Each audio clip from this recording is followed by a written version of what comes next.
Maria Lisa again, and yan ang ating continuation ng Matsuri. Number 5 na po tayo, at yan, namamasyal, at nagtitingin ng mga kakainin, ayan, kung ano-ano mga pagkain. Pila-pila kasi sa pusit, kaya hindi tayo makabili dyan ng pusit.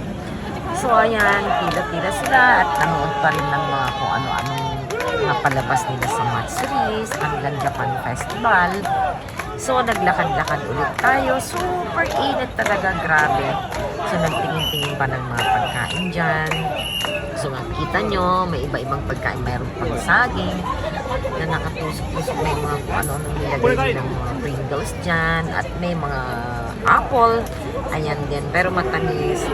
And then, naglakad-lakad ulit at nakita ko may dumating na ambulansya dahil may mga hinimatay sa init.